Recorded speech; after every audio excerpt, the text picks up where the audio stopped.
it's been a great year since we were last together at Next, and I'm really happy to see all the amazing momentum with our partners and our customers and all of you.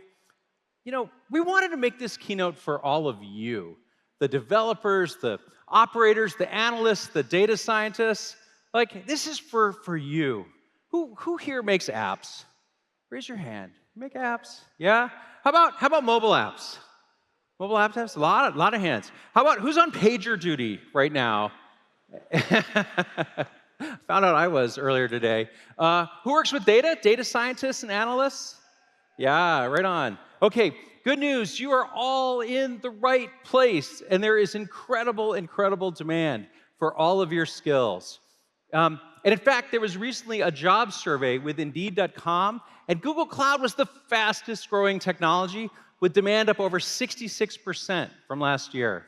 So we've been out in the community learning with you. The community's been running cloud study jams, been in one of those. We've done pretty cool, more than 900 of these community-run learning events just this year, so far this year, and more than 22,000 of you have gotten involved, and you're learning from your peers, which I think is really wonderful. Now, some of you are nearly certified. Do we have some certified people in the house with the blue jackets? All right, good job. Actually, you're gonna have great jobs. You're gonna have awesome jobs. So, okay, this keynote today is all about that feeling you get when you make something new. Kind of that magic you saw in the opening video. And really, no matter what title you have, if you get your hands on the keyboard and you make things, and you do the building and the testing and the monitoring and the operating, this keynote is for you, and you've come to the right place. So, there's so much going on right now, if you think about it. Serverless, functions, service mesh, containers, AI APIs, AutoML, hybrid cloud. It's kind of a lot of noise, right? What's the core behind all that? Well, it's about enabling you, the developers, to be the real stars, getting all of you back to the heart of development and operations, coding apps and automating infrastructure. As a developer, you're being flooded with messages, and you probably feel like there's always a new buzzword to chase, right? So what we wanted to do today is cut through all of that noise, because in the end, it's really simple. It's about helping you get great work done, but have a great time doing it. So we call that getting to the fun part. So with that, let's get started with one of our awesome developer advocates, Mandy Waite. Come on out and walk us through it. Mandy?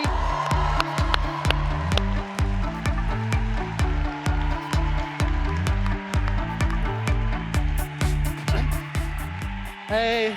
Hi, Mandy. Adam. How you doing? Thanks for coming. Thank you. Yeah, thanks for having me. So you're a developer and an operations background, and you spend lots of time inside and outside of Google talking to developers. What do developers want? Well, that's a really good question. We think it's fairly simple, at least from my point of view. It's that sense of excitement that everyone feels when they build and run their first program. That's the feeling that we want every day. The feeling of learning something new, trying something new, and then building something new. And it's not just that. We want our work to matter, to make a difference to our team, or our company, or maybe even the world. But stuff gets in the way, and we end up spending a whole bunch of our time on things that not only don't really matter to the business, they're also kind of boring. So whether you call it microservices, DevOps, managed databases, serverless, or CI/CD, what these things all have in common is they let us, as developers, get to the fun part. To have less sword fighting and more creating, less hassle and more reward, to get to the fun part. So you're saying when I get my code done, checked in, and I have a really long build process, and I'm waiting for the compiler. That's not the fun part, no. How about I need my app to scale and not fall over, so I got to configure sharding the database? That's not the fun part. Okay, I got a big Java app, and I have to get the VM size right, so I don't pay too much, but it doesn't break. Not the fun part. Okay, I got one. How about you have to rewrite the entire app because management said move to a different cloud? That's definitely not the fun part.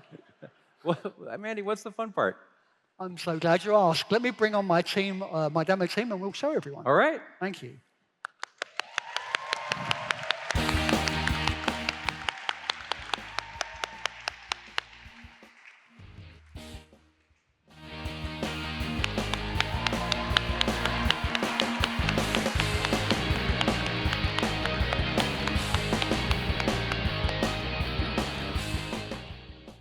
So you know what's the most fun? It's working together as a team to build amazing apps. So let's do that together. At Google, we're developers too.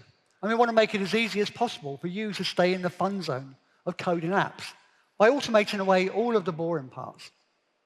This way, we can all spend our time on innovation. So today, we're going to show you how Google Cloud Platform helps you get to the fun. We'll show you how to make deploying apps to virtual machines in the cloud easy. We'll use brand new Google products to make Kubernetes simpler. And we'll show you how you can use serverless to go faster.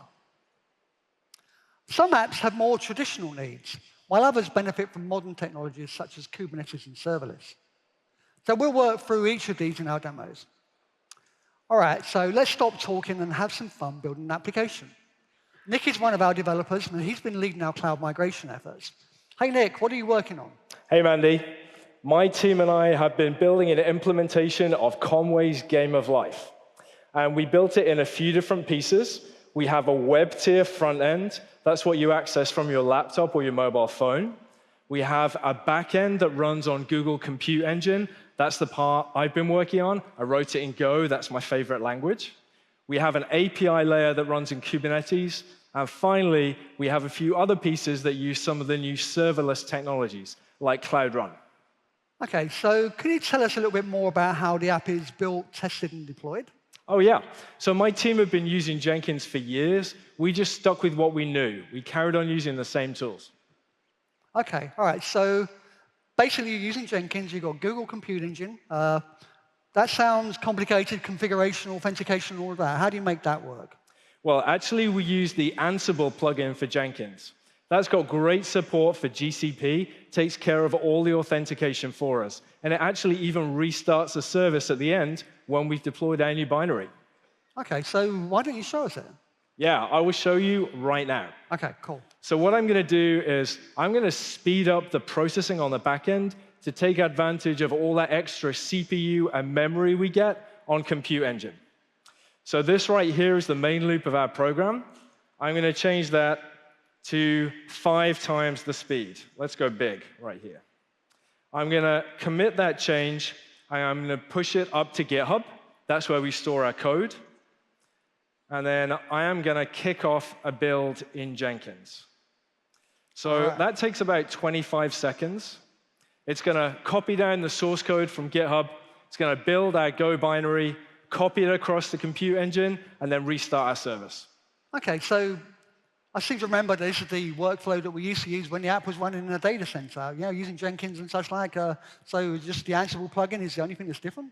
Yeah, it's almost exactly the same. And I even use IntelliJ. It's the same front-end IDE that I used to use.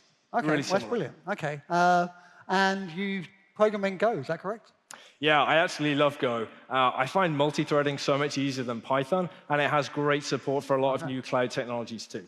Well, that's great. OK, well, it looks like it's finished. Yeah, I think our build is finished, and if you look up there, it's even faster. OK, so that is much, much faster than it was before. So that's pretty cool.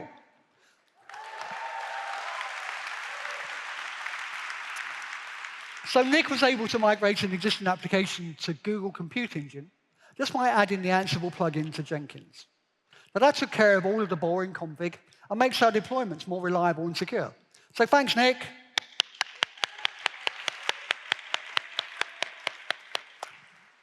So moving to the cloud not only allows you to perform the kind of app migrations that Nick has just shown us, but you can also take advantage of many other new technologies, including Kubernetes. In fact, customers using Kubernetes tell us that they're able to go faster, going from code to production in under 10 minutes. It's not unusual to see 30 to 50 deployments a day. So Kubernetes helps manage and scale your microservice-based apps, but it's not always easy. There's a fair amount of complexity that can get in the way of just coding. So that's why we're really excited today to be announcing Cloud Code, an IDE add-on that makes it easy to rapidly build, debug, and deploy Kubernetes apps directly from your IDE, giving you the local development experience you're used to.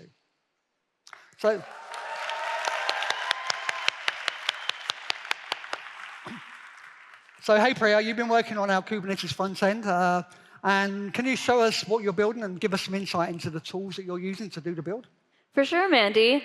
So I've been working on adding a new share button to our Game of Life game. Now that Nick has made the game so much faster, I think it'd be really cool if people playing the game had a way to share it with their friends. So I've been working on our API layer, which lives in Kubernetes. And as a team, we actually decided to host the game in Kubernetes because we wanted it to scale really easily as more and more people started to play. And luckily, Kubernetes does all of that hard work for us. So I actually got started developing this feature completely locally with tools like Minikube. I just started writing some code in my IDE, and I was able to get the feature up and running without even needing a network connection, which was really nice for me. So I'm at the point now where I feel like the feature looks pretty good, and I want to deploy it to our staging environment before I deploy to production. So I'm just going to go ahead and do that right now. So if I remove these comments, that'll add my new share button. And then I can deploy with Cloud Code. OK, so wait, you just edit in your IDE, and then build, debug, and run on Google Kubernetes Engine? So Cloud Code deploy, is that all you have to do? That's all I had to do. All I had to do was hit the Cloud Code deploy button, and then Cloud Code took over the rest of the deployment for me. If you take a look at the logs, you can see that Cloud Code rebuilt my images, pushed them to my registry, and then redeployed my application for me. It's really nice because it takes care of all of this hard work for me, and I can just keep on writing code or do something else while it does all of the hard work. So it looks like the application has deployed successfully. So if we take a look at our staging environment, we can see the new share button. And if I just click on that. All right. Yeah. It looks pretty good, and I think it's ready for production. That's perfect. Did you see that?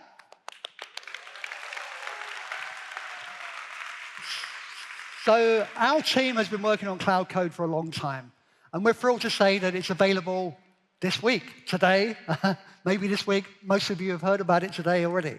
So there'll be a deep dive on Cloud Code in the DevOps Spotlight tomorrow and several breakout sessions. So big round for Cloud Code.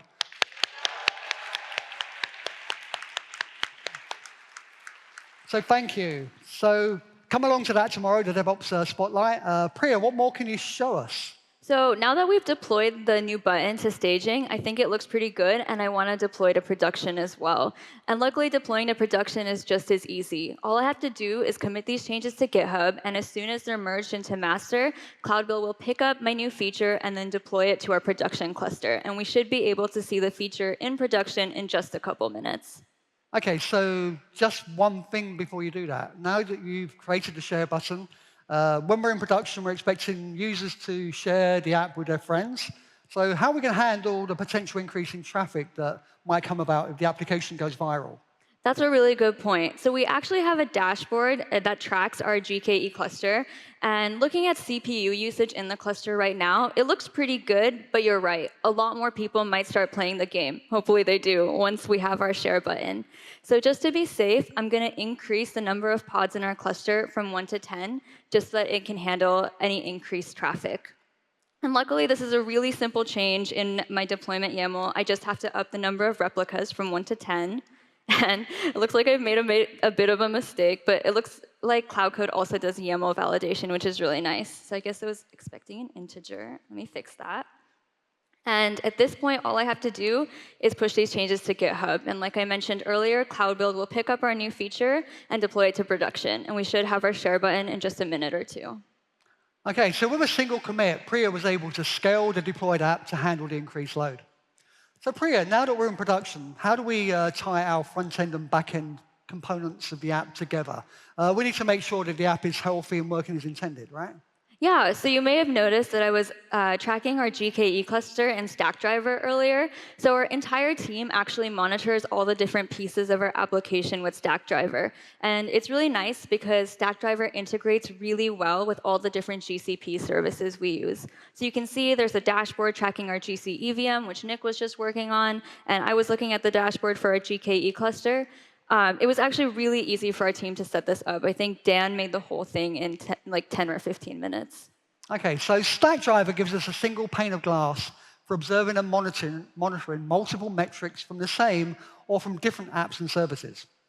And here we're seeing metrics from both Nick and Priya's parts of the app combined into a single dashboard. Nick and Priya are not just monitoring the app on their own. they're monitoring the app, the entire app, as a team. They want to understand what's happening within the app and how the users of the app are responding to our changes together. And this is all completely automated. It's very, very easy to create the dashboard together as a team. So thank you, Priya. That was awesome. For sure.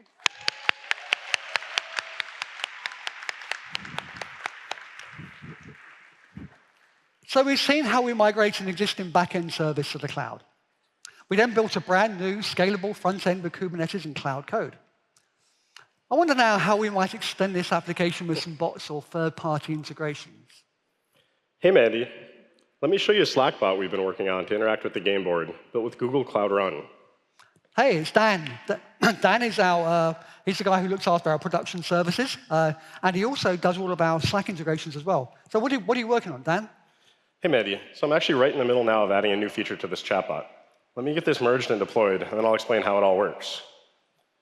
So like Priya before, I'll just save this and commit this and push it up to GitHub, and Cloud Build will automatically deploy it. Normally, I would have done a code review with someone on the team for this, but there are a few thousand people watching today, so I'll skip that step. So the app I built here is a way to interact with the game board inside of Slack. We use Slack to communicate on our team, and I wanted to add some administrative and fun features with the chatbot. So I can do some things here like clearing the game board, as well as randomizing it to get some state back on it to start out with. The feature that I just added is a way to create some special shapes that the users of the app don't have access to. So I can create one of these here with this command. So I can pick a couple shapes from the menu here. I'm going to create a line. I'll enter some coordinates. What's your favorite color today, Mandy? What do you think, Devrel? Red?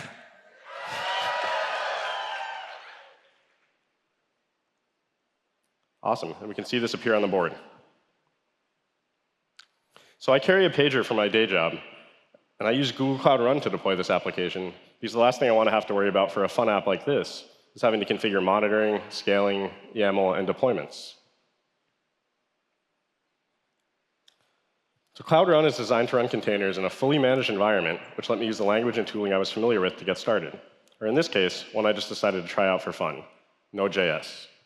It provides a fully serverless experience, abstracting away configuration, monitoring, scaling, and deployments. All right. Yeah, so Cloud Run lets me focus on just the code. And best of all, it's designed to work seamlessly with Cloud Build. All I had to do here was submit my code to GitHub, and Cloud Build automatically packaged up my application and gets it deployed and running in Cloud Run. All right. OK, so that's fantastic. Dan just added a completely new feature to our production app, very simply and very quickly. So well done. Let's hear it for Dan, everyone.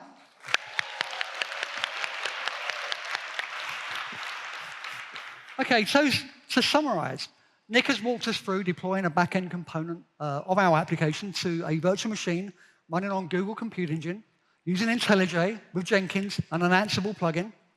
Priya then showed us how Cloud Code helped her build, test, and deploy a Kubernetes component of our application, including a full local development workflow. Priya then pushed the changes to production using Cloud Build. And we were also able to monitor and observe all of the app components in Stackdriver. Dan was then able to add a nifty new feature to the app using Cloud Run, which allows developers to run any stateless containers in a serverless environment. To learn more about all of this, please join us at the DevOps Spotlight tomorrow morning. Also, check out our DevOps booths in the showcase, and please download Cloud Code today. So let's have one more round of applause for Nick, Priya, and Dan, our demo team. Great job, team.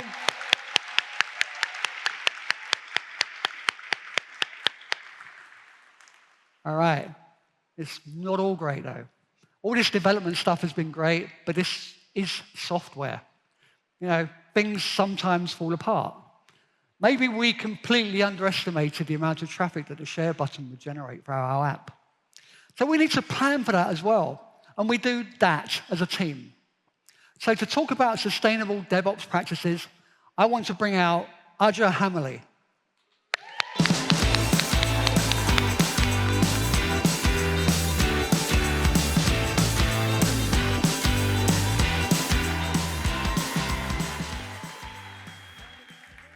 Thanks, Mandy. I was having a great time playing the game backstage, go red team. But I used to be a tester in my previous life, and it's kind of built into my DNA to break stuff. After all, nothing goes as smoothly as this demo has actually gone in production. Like, it just doesn't happen. So let's bring out the Wheel of Misfortune. Today, our incident-causing wheel says that the demo team on stage is going to have to deal with some kind of network error. So my friends backstage, the gremlins, are going to cause some sort of network error, and we'll see what happens. I'm getting a bad feeling about this part. I would be too. So the Wheel of Misfortune is actually an educational tool used internally at Google. And it's basically D&D or LARPing for developers and operators. Tools like this are part of our culture because we know that incidents happen. Every application has bugs or configuration issues that you don't find until after you've deployed to production.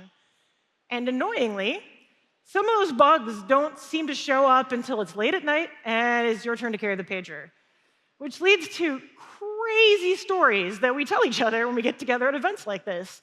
Like the time before Google that I was restarting services in a parking lot of a burger joint because that's where I was when the pager went off. Incidents happen. They happen to everyone. And sometimes they even happen to our dev team on stage. Is that the pager I hear? I think so. It sounds like the Wheel of Misfortune took down the app. I'll do some debugging and get back on it. You get at that, and I'll be here rooting for you. So whether you're a small startup or a big company, you have incidents. Even if you are absolutely stellar at your production practices, some stuff is just beyond your control. Dependencies and operating systems occasionally have critical security updates. And even when you test your code thoroughly, complex systems, by definition, have complex integration. And sometimes you don't find those integration issues until the code is live. Incidents are going to happen whatever we do. And if we don't want to have very many incidents, the only thing that I know to do is to just not ever deploy anything. And that is boring. It leads to very, very boring applications. So if incidents are inevitable, what can we do to make weathering them, if not fun, at least less stressful, maybe? And the only answers I know to that are good tooling, solid practices, and an absolutely great team. By good tooling, I mean having ways to be quickly notified about incidents, and one place where you track and coordinate all the folks involved in an incident response. Significant incidents can involve multiple teams, from your operators and developers trying to figure out, is it a configuration issue, is it a code issue, to your support and PR teams trying to help your customers deal with it and letting them know about any workarounds you might have. And keeping track of all aspects of a response like this in one place saves time because you're not playing some crazy game of telephone having to repeat current status to 9 people in a row. That leaves you with much more time to address the incident and the issue at hand. But incident management and tracking is only one part of tooling. To address issues quickly, most teams also have things like crash reporting, service monitoring, aggregated logging, performance profiling, and each of you probably has even more tools than that to deal with stuff like this. And of course, if you're using Stackdriver, you also have things like live production debugging, which after several years at Google still feels like it's slightly magic to me.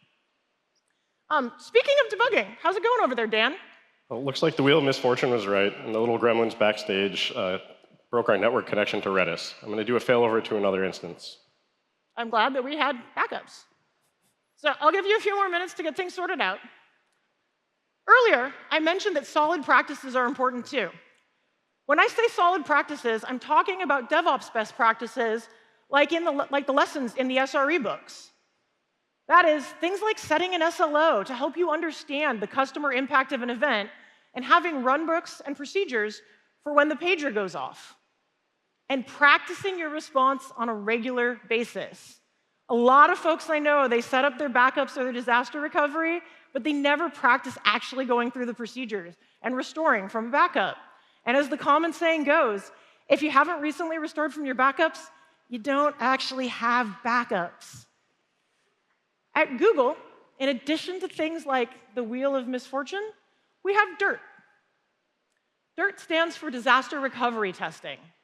And what that means is that on a regular basis, a large section of the company, or multiple sections sometimes, practice dealing with different scenarios.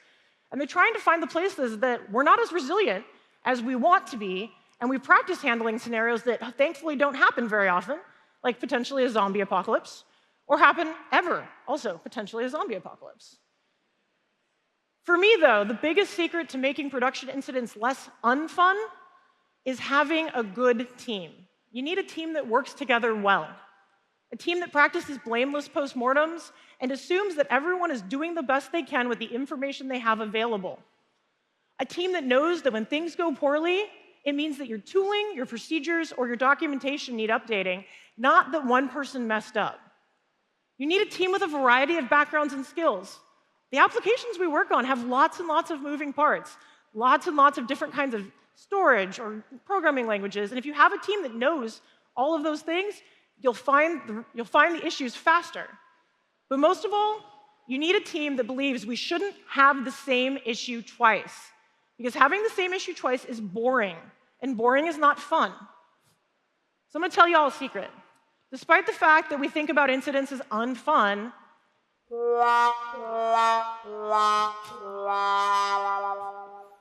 for me at least, they're actually a weird kind of fun. I remember the first time that I wrote an incident report years and years and years ago, and in that moment, I felt like I was finally a real engineer. There's a very distinct kind of satisfaction that comes from detecting an issue in production, debugging it, rolling out a fix, and then verifying it.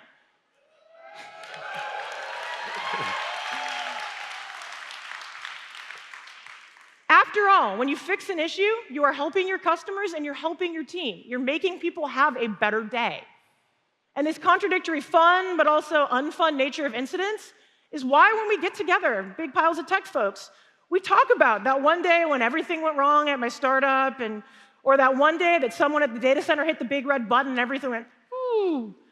We know that these issues aren't supposed to be fun. We know that there aren't supposed to be any heroes. But these things are interesting. And part of the reason they're interesting is that they happen to all of us. Everyone can empathize with stuff going wrong. And since everyone can empathize, we can all learn from each other. I've learned a lot by reading incidents reports from other companies. And everything I've learned from the Google SREs has changed how I think about operations. And if this whole section sounds deeply unfun to you, that's fine too. We all get to have things we like. And there are lots of folks who just want to get on with making technology do cool stuff. And that's the best part of using the cloud. You can choose which parts are fun with you, and if you're not into infrastructure, you can leave infrastructure and maintenance to other people. After all, we're all here and we're all in tech because we find using technology to do cool stuff fun. So let's see if our development team is having any fun with the Wheel of Misfortune. Were you able to deal with this issue with some of the best practices we just talked about? I think we need a new rule. If you haven't failed over to your backup Redis live on stage, you haven't failed over. The app should be back up. Thanks. Congrats. Very well done.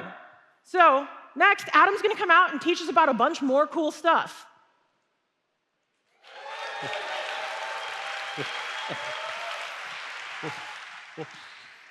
That was so awesome. Oh, awesome. That is great.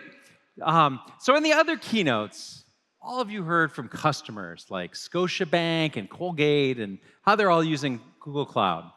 But there's one thing I know, and that I know about developers, is that you like to hear from other developers and not just the executives. Hear their experiences. So we wanted to introduce you to some real developers, and we're lucky to have the amazing Lauren Buchman that's going to introduce us. Come on out, Lauren.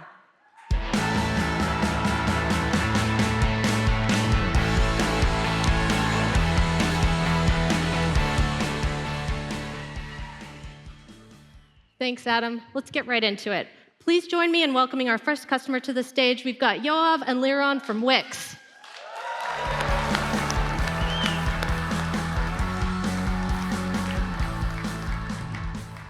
Hey there, welcome.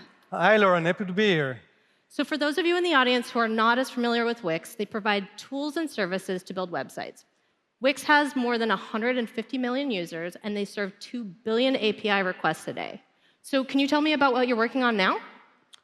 Wix started off by letting anyone build professional websites really efficiently.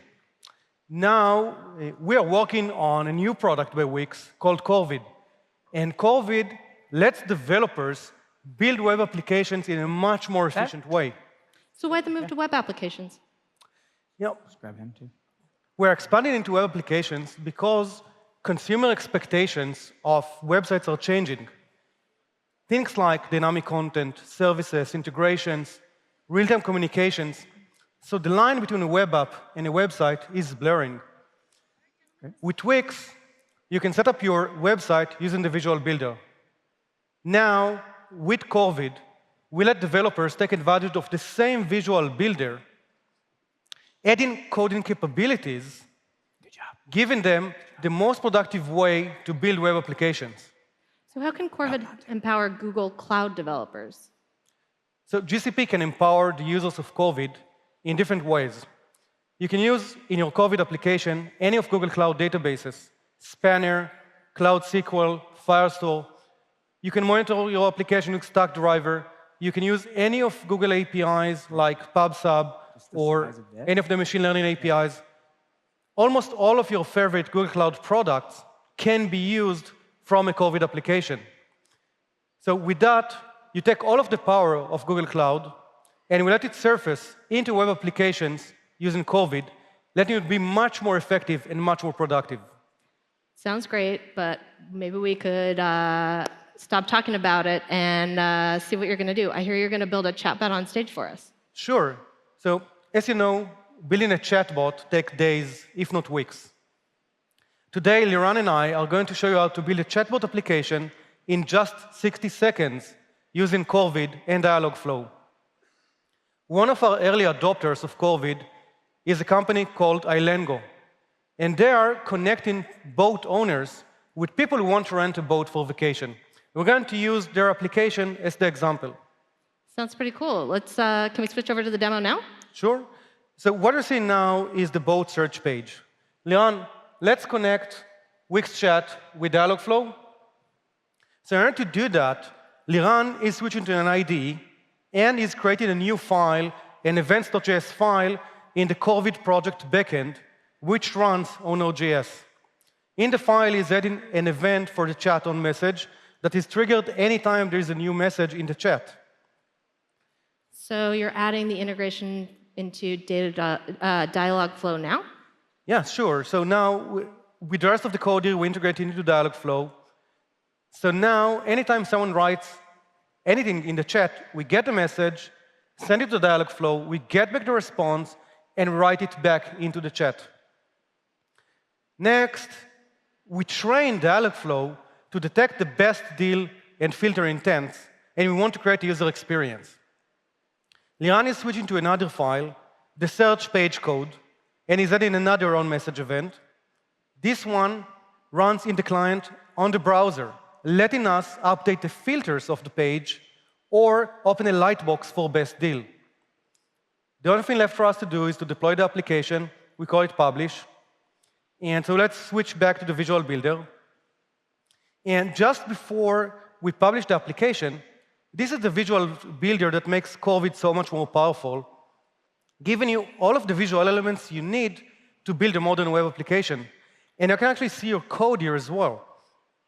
So can I use any IDE with this? You can use any IDE. You can actually write code here as well. And by clicking on the Publish button, you get your application available to everyone globally, cross-cloud, cross-region. And let's go and try it out. Yeah. So imagine you have a customer who wants to go and find a boat trip to the Bahamas. So we write that into the chat, and the message is sent to Dialogflow. Dialogflow detects what is there, and it's going to ask us for more information. When do we want to go for vacation? So let's try this summer. Again, it is sent to Dialogflow. It will detect the filter intent, and we'll get back the result. We're updating the filter on the page, the location and the dates. We're updating the search. So the whole page is being updated, and we got a result, although it looks a little bit pricey. So let's try and search for the best deal. So writing, let's try the best deal, or what can you offer me? It is sent to Dialogflow. It detects the best deal intent, we get back the result, we have an algorithm to figure out what is the best deal, and we show that in a lightbox. And that looks way more reasonable. That easy. Huh. So, yeah.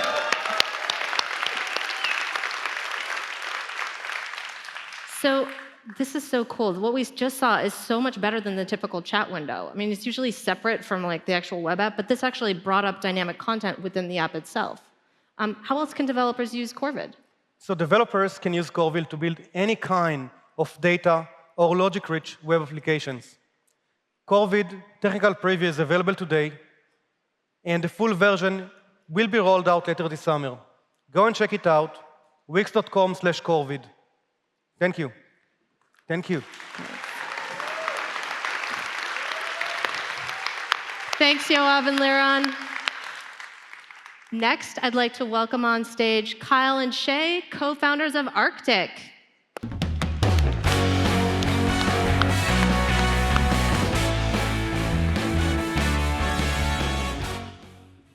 Thanks for joining us. So I hear you've been up to some really interesting stuff over the last couple of days regarding the new release of Anthos. You guys are a premier Google Services partner, and you've been a design partner with us on GKE on-prem and the recently released Anthos. Can you tell us a little bit about what you've been talking about, the projects you've been working on? Yeah, thanks for having us, first of all. It's excited to be here. Our main focus is working with customers to embrace automation, microservices, and all things Kubernetes. Along the way, trying to make everyone's job a little bit more fun. And I hear you have a demo of an Anthos use case for us. Can you set that up? Yeah, we do. I'll tee it up for you. So let's face it, we're all developers in the room, and developers want to write code, release at a high velocity. Operations and security, though, want stability, and they want to reduce change. These goals are sometimes at odds, but can be solved with policy-driven automation, leveraging GCP services, including config management. So let's kick it over to Shay and show off some of the cool things he's been working on. Over to you, Shay. Well, maybe we should really start with what my challenge is most of the time as a developer. My automated builds are just too slow. And really, the issue with that is that I don't have enough scalable infrastructure on my on-prem site. So what I really want is cloud. However, my platform and ops teams, they just have too many rules, and I can't really fit into them. So really, as a developer, I don't want to know about Kubernetes. I don't want to know how to configure it, and I don't want to deal with on-prem infrastructure. So really, what we've done is we built this environment to show how Anthos config management can ease the pain. In this environment, I get my own ephemeral Kubernetes clusters. We've already cut over to the demo, which is apparently where we are. And inside of each one of those clusters, we're pulling from a base config, which is my single source of truth. And that's controlled by my operations team and my security team, so I don't have to know anything about that. So really, what I want to do is I just want to commit my code and then see it come up on the other side. And so what I'm going to do is I'm just going to make a minor modification to our application here. Super simple. I'm going to change my background.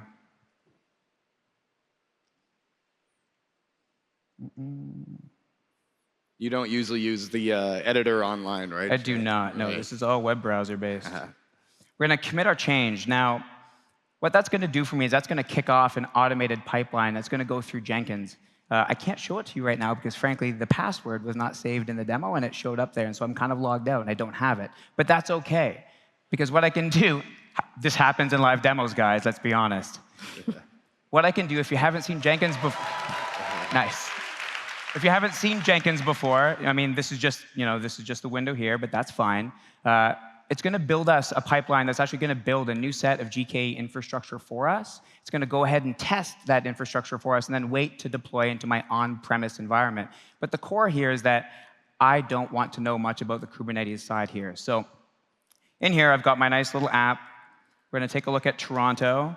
It's nice and cold in Toronto. You see the nice cold background. And what should happen when we finish this off, or if I was able to execute my pipeline, it would change to a very nice different background. But what I want to show you, and what's most important, is that inside of the Kubernetes console, I've got a series of ephemeral clusters. So these clusters, they're going to go away when I'm done. I don't need to know anything about them. I haven't had to configure them. They were just given to me by my ops team through my pipeline. But if I jump a little bit deeper, I can go ahead and take a look at my actual apps or my workloads. I did not configure any namespace. I haven't configured any services or anything else. I just configured my Docker file, and that was it, and modified my code.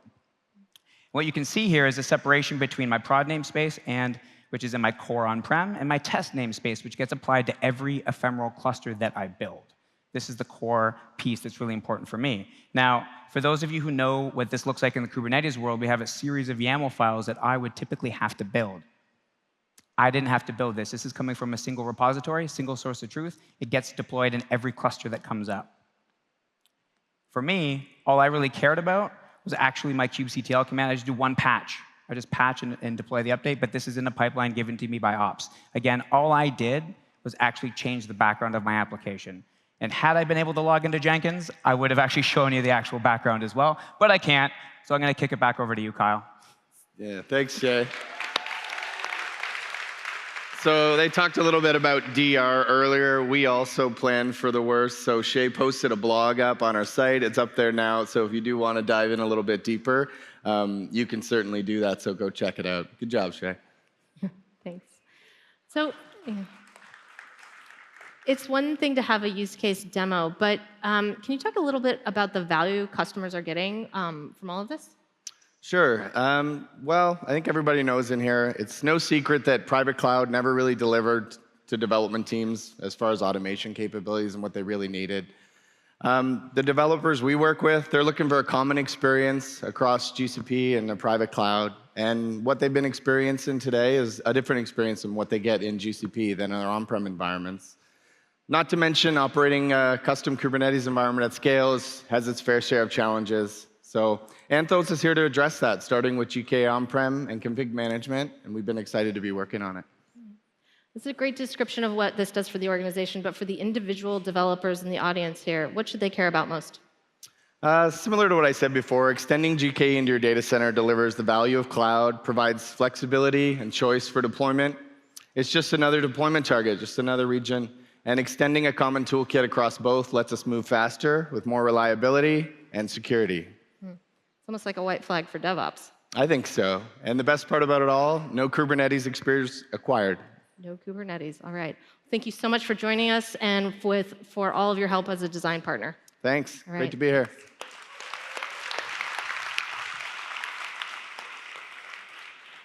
Joining us next on stage is Twinkle Desai, VP of Technology for Kohl's. Come on out, Twinkle.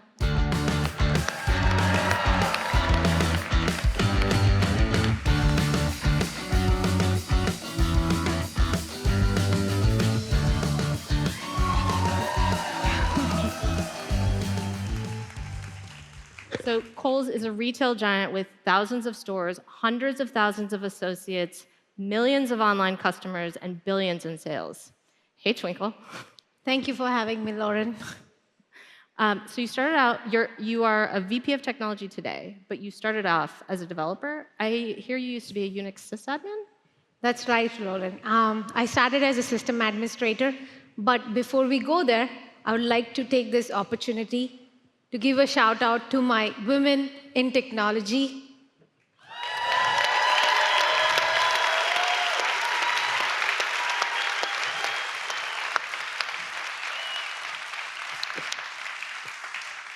As you can see, I'm going to be a mother of two, and I still continue my passion in corporate world, which is highly demanding and have high pressure.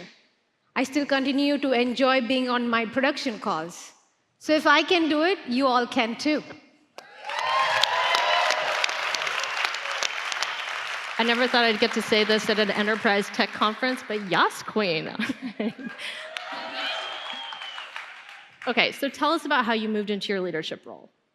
During my days as a system administrator, I spent a lot of time gathering requirements, procuring environment, propagating code, and my least favorite part was the ticketing process. It slowed down the entire delivery pipeline. So I came up with a thought process of automating the entire pipeline with a click of a button, which would reduce the overhead of operations and speed up the delivery process. My manager loved it, and that was my first gig as a leader.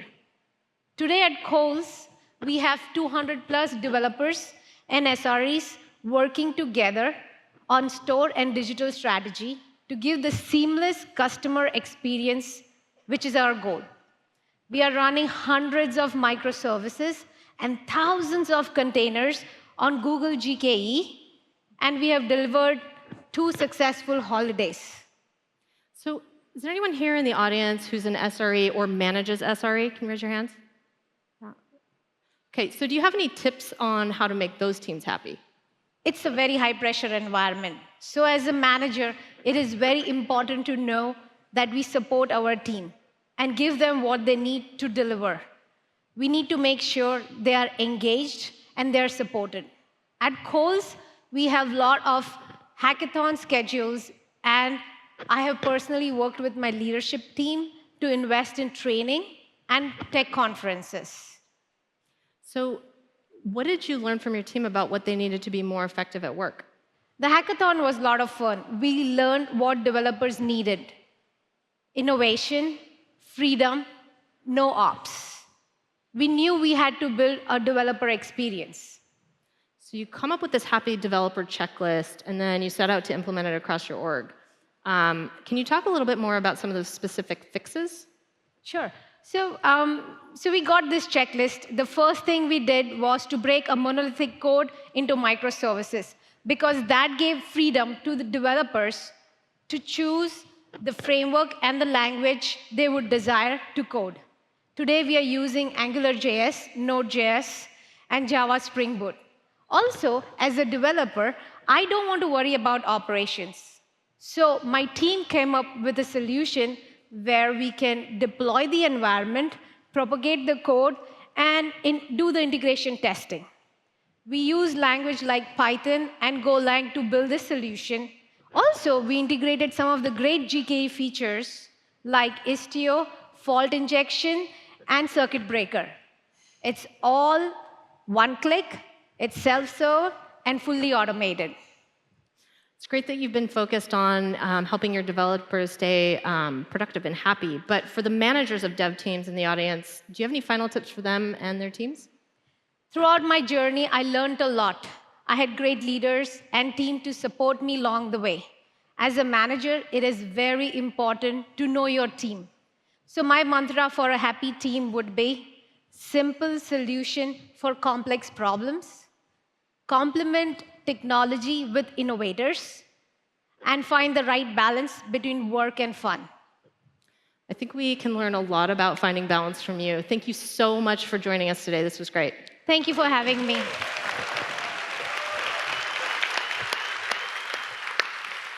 All right, so we've been hearing from customers. You ready for some Googlers? We've got a demo derby for you coming up. Greg, come on out and get us started.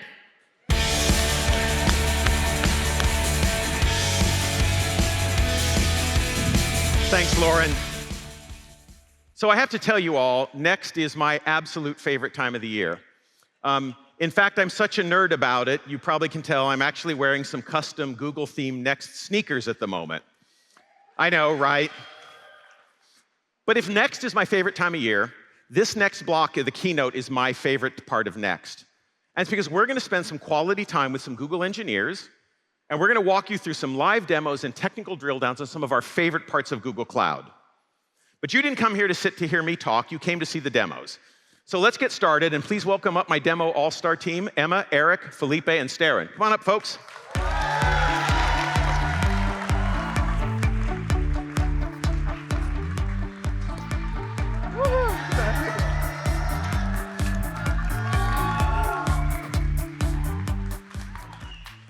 Hard to upstage a man in a cape. Let's get started. You know, it's not often that I get an opportunity to be on stage with someone who broke a world record. But you heard... But as you heard yesterday from Sundar, back on March 14th, we announced that Emma had done just that. She'd set the world record for the most precise calculation of pi ever. And there's a lot we can learn about that, about building infrastructure and applications. So please welcome Emma up, and we're going to walk through exactly how she did it. Emma, come on up.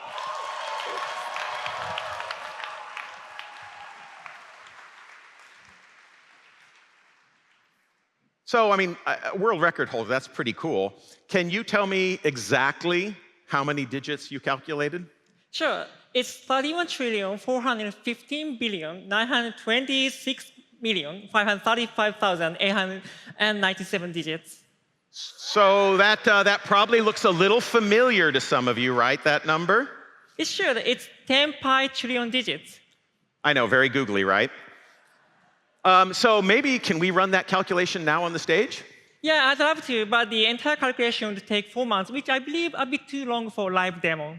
So I know you like demos, but I think 4 months is probably pushing it a bit. Between you and Gwen Stefani. So how about maybe a smaller number? Sure. How about 5 billion digits? 5 billion is the small version that you're going to do right now in the demo. All right, go for it. Sure. So here's the machine we are going to use for the demo.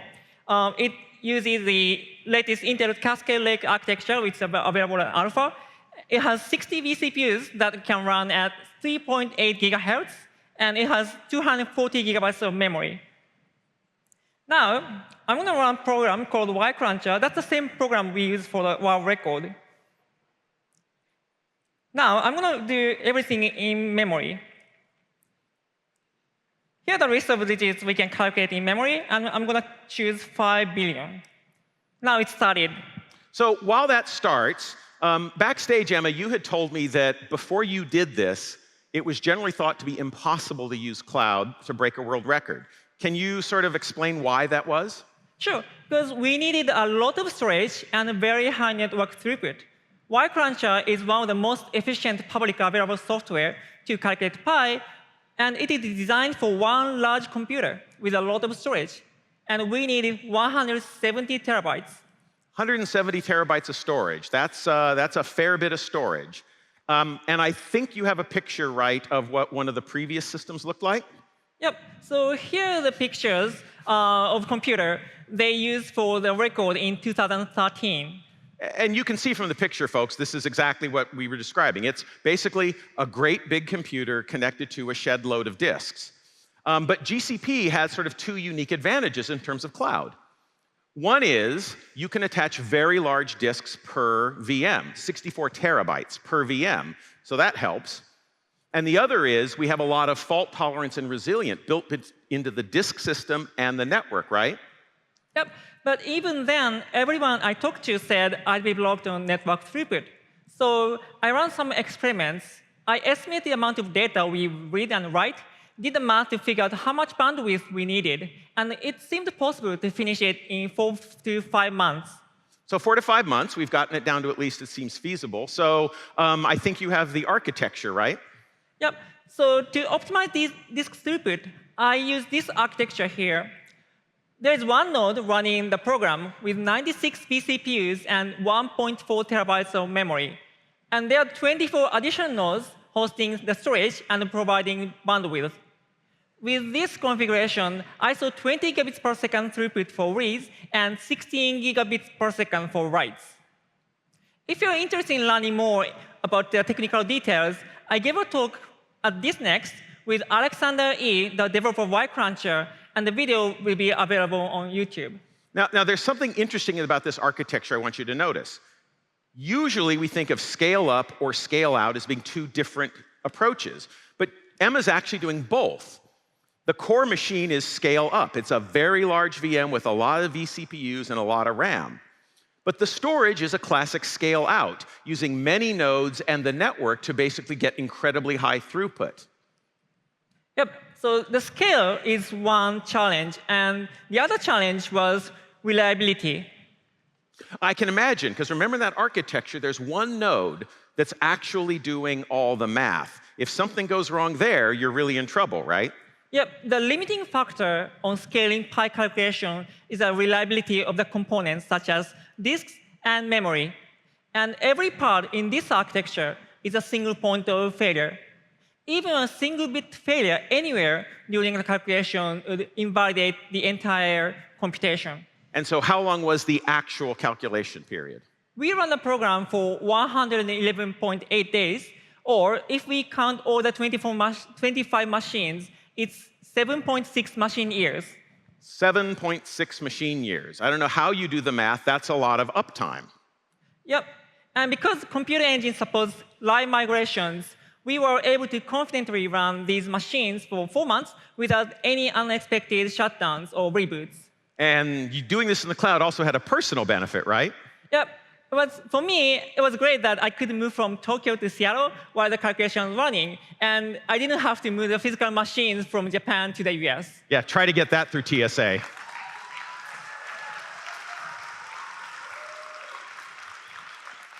So I want to ask our rest of our demo panel here, what do we think being able to run a VM for 111 days without a reboot? Fun part or not fun part? What's the review? Fun part. Oh, and let me show you another fun thing. So I'm an engineer, which means I don't trust anything. No matter how reliable a system is, I always want backups, right? So here's the actual disk we use for the calculation. And I wrote a simple script with a gcloud command to take snapshots of these persistent disks. I'm going to run this script right now. And with this one gcloud command, it's working in the background, I was able to take snapshots and backups of 240 terabytes of disks in less than 15 minutes. And it happened without any visible performance impact. So again, think about that. 240 terabytes of backups in 15 minutes with no impact in performance. So when we started, yeah, absolutely. When we started, you kicked off a calculation of pi. Are we still calculating pi? Yep, actually, we just finished. It took 97 seconds to calculate 5 billion digits, and this is actually 4.7 gigabytes of text file. Let's take a look inside. I'm going to cat the file. Yep. So here are the results. This is pi. Thanks very much, Emma. Thank you.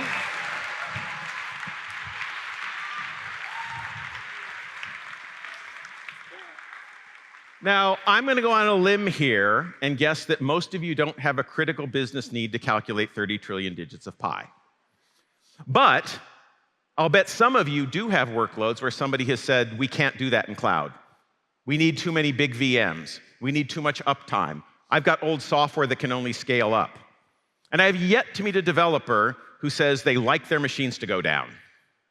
So that's a quick example of Google infrastructure being able to power not just an interesting calculation, but really something breaking the world record.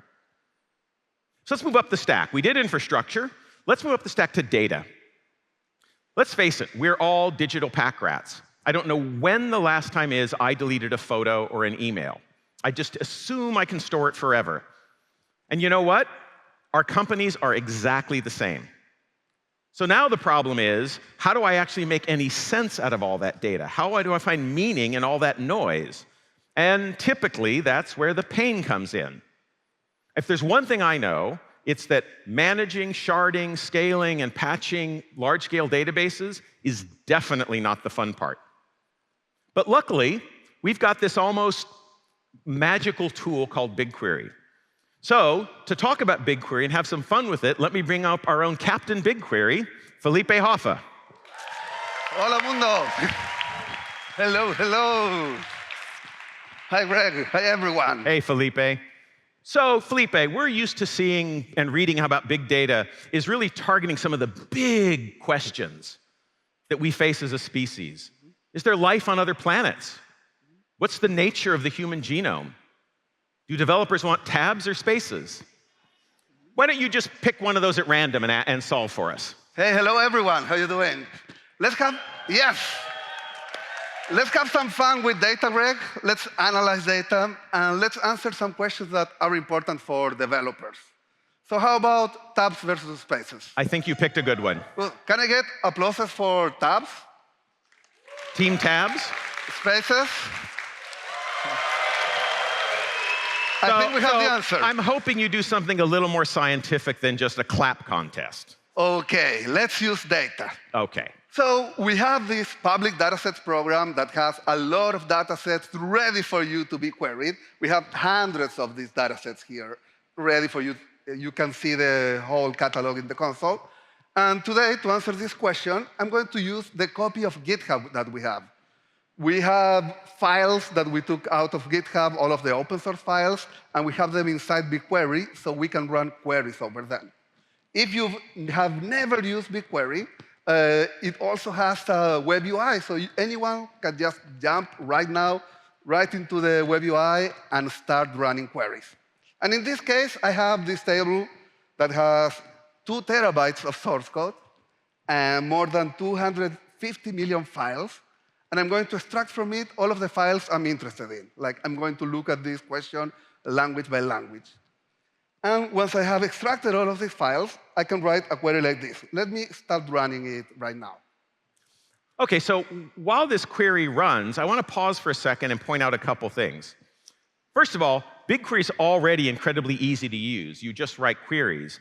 But in this case, he didn't even have to upload the data, because the public dataset program made it available. The second thing I want to think about is, I want to go to the team here and ask, what do we think?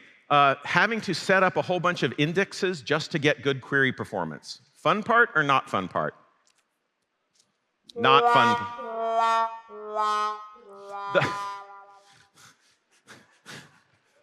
The last thing I want to point out is, think about what Felipe is doing.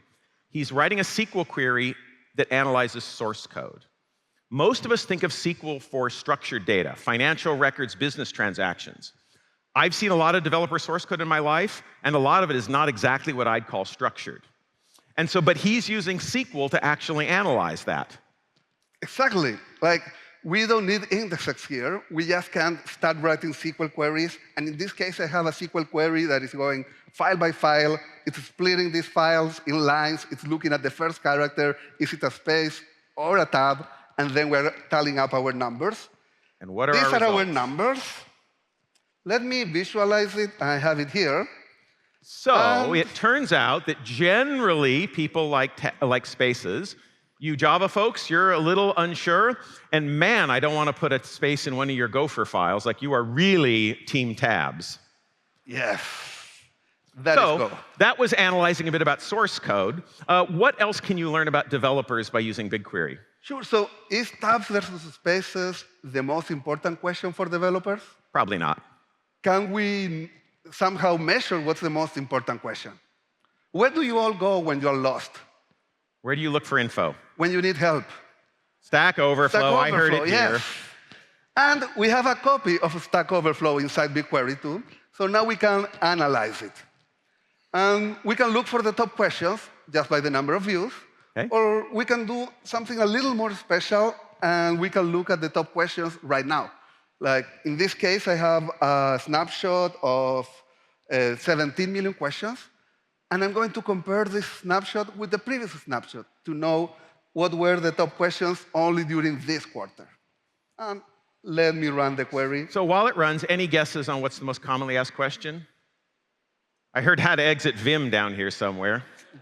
What is the top question, Felipe? OK, I got my results here, and with more than 400,000 views this last quarter, is how do I undo the most recent commits in Get? Yes, that's regret, and we've all felt it. We've all had regret, yeah. So far, we figured out that most people like spaces, except Gophers, who are delightfully different, and that everybody has a moment of regret of having to back out of a code change.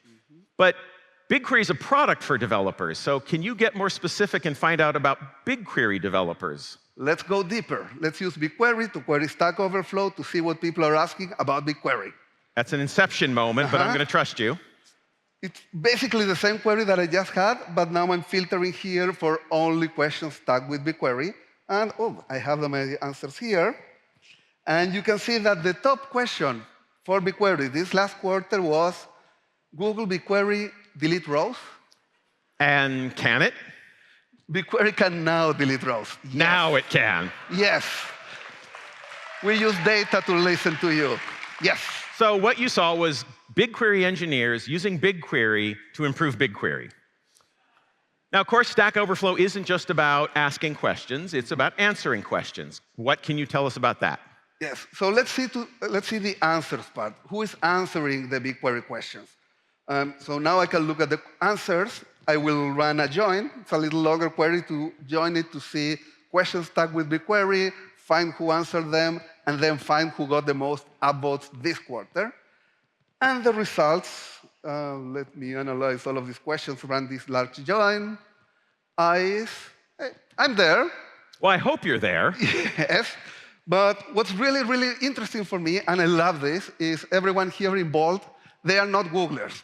They are just experts that love the community, they love sharing what they know, they love answering questions, and they are my real heroes.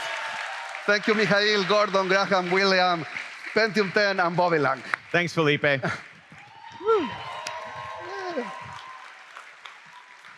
Felipe may wear the cape, but you all who answer the questions are the real heroes. So we've seen how BigQuery is kind of the ultimate serverless data analytics platform.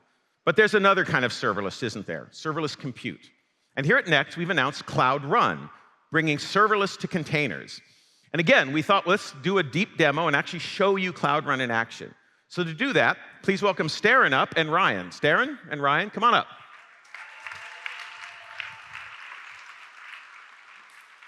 Hi. We, as developers, we love serverless. We love that we can focus on our code, deploy, and let the platform take care of the rest.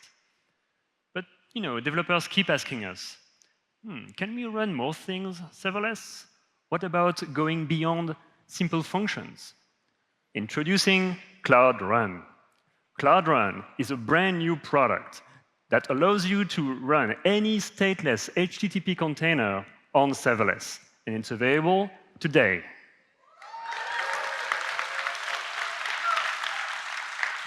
You know what? Let's see how easy it is to run a container on Cloud Run.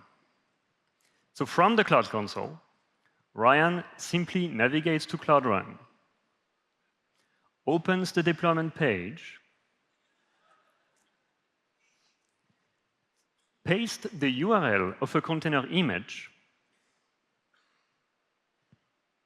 and clicks Create. That's it. That's Sometimes all clicking we the needed. mouse is the hardest part of a demo, folks, just so you know. That's all we needed to deploy a container to Cloud Run. No infrastructure to provision in advance, no YAML file, and no servers. So Cloud Run has imported our image, made sure that it started, and gave us a stable and secured HTTPS endpoint. So what we just deployed, pretty cool. Thank you. So what we just deployed is a scalable microservice that transforms Microsoft Word documents into PDFs. Let's see it in action. Let's give it a doc to convert, upload, converting, and we get a PDF back. So what is very interesting here is that we are only paying for when we use it. That means that when our microservice is not processing any document, well, we just don't pay anything. So that's really cool, but I think it would be interesting for people to see how you actually implemented the service. So how did you actually do the doc to PDF? Easy. We looked around and decided to add OpenOffice to our container image. Now wait a second. OpenOffice is not exactly a modern piece of software. It's about a 15-year-old binary. It's about 200 megs. And you're saying you just took that binary and deployed it into a serverless workload with Cloud Run? Yep. Cloud Run supports Docker containers. That means you can run any programming language you want or any software in a serverless way. Well, let's look at the code then. Exactly. Let's take a look at the code. So here, what we have is a small bit of Python code that listens for incoming HTTP requests and then calls OpenOffice to convert our container, or PDF, or document. We also have a very small file named Dockerfile. And don't be scared. If you're not familiar with this, it's very simple. It starts by defining our base image. In our case, it's the official Python base image. Later, we install OpenOffice, and we specify our start command. Then we package all of this into a container image using Cloud Build and deployed it to Cloud Run. On Cloud Run, our microservice can automatically be scaled to thousands of container instances in just a few seconds, if needed. And as I said, We only pay for the exact resources that we use. I'm going to go to the judges one more time on this. So, taking a legacy app, being able to bring it into a microservices environment and deploy it with no code change in a serverless, is that fun or not fun? Fun. But wait, we are not done yet. Developers love serverless, but sometimes you might want to have a little bit more control. For example, you want bigger CPU sizes, you want access to GPUs, you want more memory, or maybe just your corporate IT wants you to run in a Kubernetes Engine cluster. That's why we are also introducing Cloud Run on GKE. Let's take a look. Using the exact same user interface, Ryan is going to deploy the exact same container image, this time in our Kubernetes Engine cluster. And instead of a fully managed region, Ryan is now picking our GKE cluster. We get the same Cloud Run developer experience. Let's deploy. And our microservice is creating. As before, we get a stable and secured endpoint that automatically scales our microservice. That's cool, Staren. You done yet? Nope, there is more. All right, keep going. So behind the scenes, Cloud Run and Cloud Run on GKE are powered by Knative, an open source project to run serverless workloads that we launched last year. This means we can actually deploy the exact same microservice to any Kubernetes cluster running Knative. Let's take a look. To do this, Ryan exports our microservice into a file. Then, using the kube control command, he's going to deploy it to manage Knative on IBM Cloud. And like before, this is creating the exact same microservice, auto-scaled, and giving us an endpoint to invoke it. We have it on IBM Cloud. This portability is enabled by Knative. That's awesome. Thanks, Darren. Thanks, Ryan. So, Cloud Run gives you everything you love about serverless. There's no servers to manage. As a developer, you get to stay in the code, which is kind of where you want to be. Fast scale up. Even more importantly, scale down to 0. You literally pay nothing when there's no cycles being run. And it lets you do that using any binary or language because it's built on the flexibility of containers. You get a consistent experience wherever you want it, and that can be on a fully managed environment or on GKE. This is in beta today. You can all go and try it now. So please, I encourage you to do that. So let's come back to that theme of data, but let's shift the focus just a little bit. Some of you heard yesterday the work that we did with student developers in the NCAA around March Madness analysis. But in case you didn't, we have a quick little series of video snippets that we put together around the program. So let's go ahead and run those.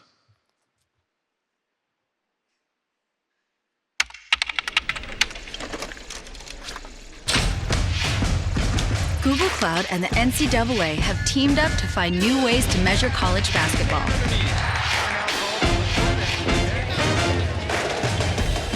This March Madness, see how Google Cloud student developers are using data to analyze games all tournament long.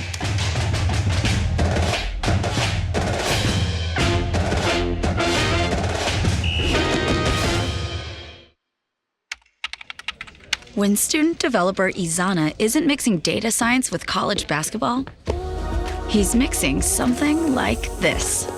See how Google Cloud is being used to analyze March Madness.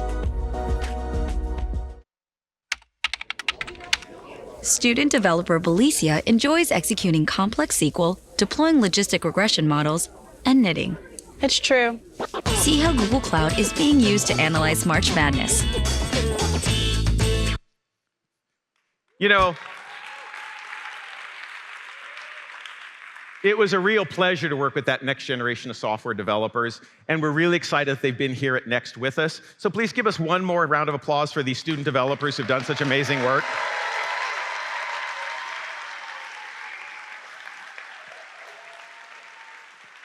So let's take the idea of sports and data and let's turn it up to 11. And to do that, let me bring up Eric Schmidt, one of our developer advocates, and a pretty special customer, Pavel Sidhu, the Director of Analytics and Basketball Innovation for the Golden State Warriors. Come on up, Eric and Pavel. What's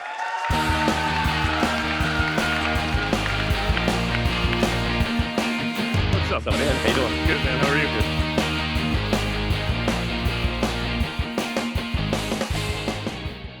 Wow. Pavel, thanks for being here today, and congratulations on making the playoffs.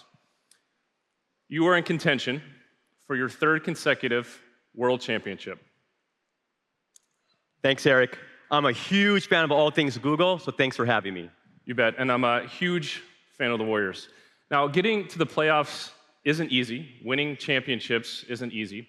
And I know data science is a really, really big part of the equation for the success of the Warriors. Can you talk a little bit about how much data you have to manage, and also share some light on how much data is generated in an NBA game? I'm sure most of the folks in the audience maybe doesn't have an understanding of that. Yeah, no, absolutely. So we know on the court we have 2 teams, 5 players each, 2 baskets, and 1 ball. What you probably didn't know is that we have tracking cameras in place that are capturing player and ball movement. We're looking at every single dribble, every single pass, every single catch and shoot, every single dive to the basket. And by the time the game is over, we've collected over 1 million events for the game. Now, if you do the math on that, that's 82 regular season games, 30 NBA teams. So we're looking at big data. And it's my job to take this raw data and make it actionable so I can provide key insights to our coaches, players, front office, and ownership group. Now, you and I have been working on your migration to the cloud over the past couple weeks, and one of the things I found interesting is that since the NBA provides the same data to all the teams, how do you end up competing? That's a good question. We realized our biggest advantage would be creative analysis and unique insights, crafted around our philosophies. But in order to do so, we needed all of our data in our own cloud environment. Great. So let's talk data. Now, inside of the Cloud Show over here, I've pulled up some of our sample raw data in our cloud storage data lake. And what do we see here on the screen? Yeah. This is a raw event file showing what happened in the court and the players involved. It's super powerful information. We're talking tens and thousands of files across 7 different schemas. And how much data are we talking in aggregate? Raw, close to a terabyte. Wow, so how did you manage all of this data? Like, we're gonna get to analysis here in a minute, but before you get to analysis, you have to solve the management problem. Yeah, well, it was really hard. We used lots of manual scripts and only pulled the data that we thought we needed. You know what, we never really had the full picture. Got it, so I've been keeping score here a little bit, no pun intended. You've talked about siloed data, you've talked about high fidelity data, you've talked about time series data at high volume. It's all very powerful if you can get your hands on it. I hate to break it to you, and don't take this personally, but you look and sound like a classic enterprise. You know, in many ways, we are like any other enterprise, except we just get bigger trophies. But you know what? We deal with the classic 80-20 problem, where we spend 80% of our time wrangling the data, which only allows us 20% of the time to analyze the data. All right, so you and I, we've been working on your migration to the Google Cloud. So let's take a look at your new serverless data analytics environment. We're gonna do a little bit of analysis to attack some problems in the playoffs, and we'll try to flip this 80-20 problem around. Now, I'm gonna pull up the Cloud Data Flow console. Now, before we could get to Cloud Data Flow, we had to do a couple of things. One, we had to work on data movement. So for that, we use the Cloud Storage Transfer Service, which provides an automated way to migrate all of the data in S3, where it's sitting raw, over to cloud storage. So we've solved that problem. Then we use Cloud Composer to automate all of our ETL processes inside of Dataflow. Now, for my fellow data engineers out there, your ETL processes probably look at things like orders and line items and genomes and clickstream data. For the Warriors, we're looking at events. Right, it's all about the event data. So in Dataflow, as you can see here, we express a series of transformations. So the first one is I go ahead and read. I'll go ahead and read not one file, but hundreds of thousands of files from GCS, and then apply additional transforms to parse and then load that JSON, in this case, to over 35 different schemas. So the beauty here is that there's no more manual scripts involved, right? So we're going to spend less time on management and more time on analysis. Yeah. So with our data warehouse in place, which is the output of these final transforms, we're going to jump over to BigQuery and start looking at some data. So Pavel, what do we see here? Love this part, right? What we have here is we have distinct tables looking for each logical event type in a game. We're looking at passes, we're looking at picks, we're looking at dribbles. We have 4.62 gigs of dribbles. That's a lot of dribbles. Yeah, in fact, we actually now have 4.63 because whenever we just updated the database this morning from games last night, so it's a lot of dribbles. Yeah. Now, the fun part is once we have all of our data actionable, we can start writing some queries. So I've written a quick query to analyze how many times Steph Curry has dribbled the ball this season. Hey, Felipe, by the way, dribbles versus passes is the tabs versus spaces of basketball, buddy. So here you go. All right, so let's go ahead and run this query. Scan, scan, scan. And there you go. We just scanned 608 megs of data in 0.8 seconds. Pavel, Steph Curry has dribbled the ball 18,710 times. That's pretty awesome. That's cute, Eric. It's something you can share with your friends at Google. Okay. But it's not going to help you win any championships. Why not? What do you need, man? I need some more meaningful analysis. And also need the ability to look it up without using SQL queries. You mean every warrior isn't writing SQL? Not that I know of, but I wouldn't put it past Steph. You're talking about Steph Curry? Yeah. That guy can shoot the ball, shoot the three, can write SQL, and I'm pretty sure by now he probably has Anthos running on his mobile phone or something like that. So, all right. So I'll be the first to admit that, yeah, BigQuery can be kind of a lonely place, for data. You're just basically querying, you're looking at information. We need to bring this data to life, and BigQuery has amazing integration with different visualization tools like Looker, Tableau. In this case, we're going to go ahead and use Data Studio. So if I click on this button, I can jump over into a visualization. Now, for the sake of the demo, we fast forward a little bit. It took us about 6-7 minutes to put this visualization together, and I have access to all of that data inside of BigQuery. Another thing to point out is that for the sake of competitiveness, to help protect competitiveness as we get into the playoffs, all this data is real, except we've masked out a couple of the teams that we think you're going to play. So congratulations, you're going to play what I believe to be one of the greatest NBA teams of all time, may they rest in peace, the Seattle Supersonics. Yeah, it's my hometown team. It's always exciting to go back home. But this right here, what we're looking at is a team profile page for the Seattle Supersonics. What immediately stands out is how efficient they are in offense, ranked 6th overall. But the two things that really pop out to me is, one, they're #1 in the NBA in transition offense. And also, they're bottom of the league in half-court offense, 30th. Dead last. Dead last, that's... Yeah. So you just looked at this report, you start ripping off a bunch of information. This is what you do every day. Like, you can glean insights like this once data comes live, and then you end up having to collaborate and share this with your teammates and coaches. How have you typically shared this information in the past? Well, we share lots of screenshots and one-off documents. Death by PDFs. That death by PDF may be the worst thing I've heard all day. So, all right, so let's go ahead and solve that problem. Inside of Data Studio, it's really, really easy to share information. So I'm going to go in and say, share this report, and we'll type in Coach Steve, and we'll paste in a message, and need to look into transition offense. Pretty cool. I'm going to go ahead and send. This is going to end up in his inbox. Our ETL processes are running. BigQuery is up to date. Boom, he comes in. He can see exactly what's going on. Problem solved. Eric, that's not cool. What? Why? You set him a problem, but no solution. This is true. It's okay, though. Okay. So what we know with the Sonics is that they have the #1 transition offense. That's good to know. But what I'm interested in seeing is which players, specifically, which trio of players make up their biggest strengths. Got it. So we're going to start kind of drilling into this problem from a data science perspective. Okay. Here we had some high-level descriptive information, kind of looking at the what. Yes, we kind of see where you're going to have potentially some challenges with the Sonics. So to dive into our data science environment, we're going to get out of visualizations, and we're going to get into an IPython environment. And to do that, we will use AI Platform notebooks, which provides a managed environment for Jupyter. So once I go ahead and deploy one of these Jupyter labs, I no longer have to do any installation locally. I'm done. So I have this fully managed running in the cloud. If I say click and open in Jupyter Lab, here's the notebook that you and I and some of the folks on my team have been working on for the past couple of days. Now at the top, we'll go ahead and layer in a couple of the traditional libraries that we feel good about, things like pandas and NumPy and Matplot.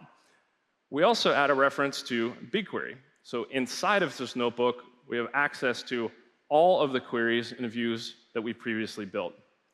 So in this case, we put a query together to identify which three-man combo is the most dangerous on the Sonics. Let's go ahead and run that. It's going to go out. It's a big query. And there's the answer to the question. Sean Kemp, Gary Payton, and Detlef Schrempf. Problem solved. We're getting there, but not quite. That's a great trio right there, very efficient. Okay. But what I'm interested to see now is that what makes them so efficient? Got it. So we want to get deeper into the kind of how. And for that, we need to do deeper analysis. In this case, I took the output from the previous cell, and we've done a couple of things. One, we're layering in some additional SQL. Felipe, I hope you like this. This query is 508 lines long. It does multiple joins. It uses most of the analytical functions, et cetera. We also have some Python code that we'll go ahead and fuse together to do a little bit more of statistical analysis. Let's run this and see if we can answer the question. What makes these guys so threatening? So the output of that is 2 rows. So I'm looking at the trio, 38 different metrics, compared to the team and all of their average metrics. Now, this data is a little intractable, right? This is not going to help us out. The visuals. Next thing we're going to do is pipe this data frame through a little bit more pandas code and build a visual. See what this looks like. All right, Pavel, what do we see here about the Sonics? Okay, now this is fun. I like this. What we have here is the difference between the trio and the team average across a bunch of stats. Let's take a look at the red bar on the right in transition. So we know the Sonics have the #1 transition offense. And this trio is right around the average, slightly better. So I need to make sure that I emphasize to our coaching staff that our transition defense needs to be on point throughout the whole game. So this is kind of interesting. Like, this was the problem we were trying to solve. We kept looking at transition, and it turns out that this trio is really no better than the rest of the team. Yes, but you know what stands out? To me is on the left, half-court offense. Now, if you recall from the team profile page, they were ranked 30th in the league. This trio is significantly better. This is great information, because now I'm starting to see more of a complete picture. Got it. But I'm not done yet. Okay. Can we take a look at their kind of their efficiency? What makes them so good? Sure. So the beauty of the results from that last cell is that we can then dive into additional information. So in this case, we're going to start looking at their tendencies. So what do you see here? So now I'm starting to see a much more clear picture. This team is pretty unselfish when it comes to comparing them to the rest of the team. They do an excellent job with ball movement, and they utilize the off-ball screen at a high rate. And they don't dribble the ball much. Very efficient style of basketball. Yeah. I love this type of data analysis. We started with one problem, attempting to solve it.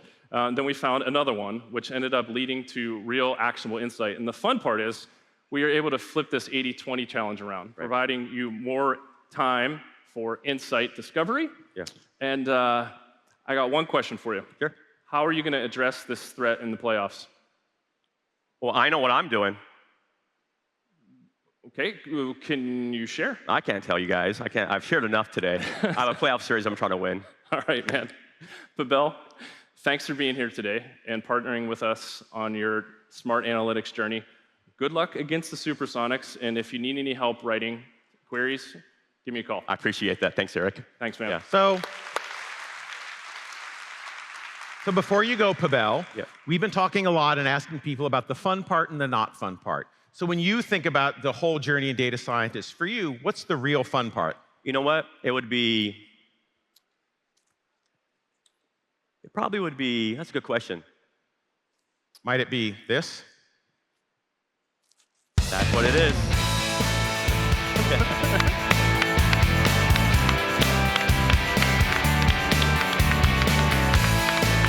Please thank me, thank everybody, thank Pavel, thank Eric, thank Felipe, Staren, and Emma.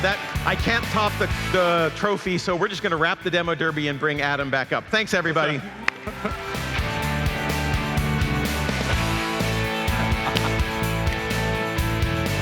Oh, fantastic. All right. Thanks to Greg and everyone on the Demo Derby team. Over the course of the afternoon, I hope a couple of big ideas came across. Number one, we love developers. Whether you're building an app, running an ops team, migrating a database, or figuring out how to win championships, the people that put their hands on the keyboards, you're the MVPs in any company. The second is we want to help you get to the fun part of your job. That part when you were excited back when you first started being a developer. And then maybe the last thing, we want to help you, everything you see here, we want to help you spend less time on the everyday hassles that get in the way of your just being creative, solving problems, learning new stuff, and growing your career. So we've actually got hundreds and even thousands of engineers that work at Google on our products and in DevRel. And they're eager to talk to you and hear about your challenges and your opportunities and help you with all this technology.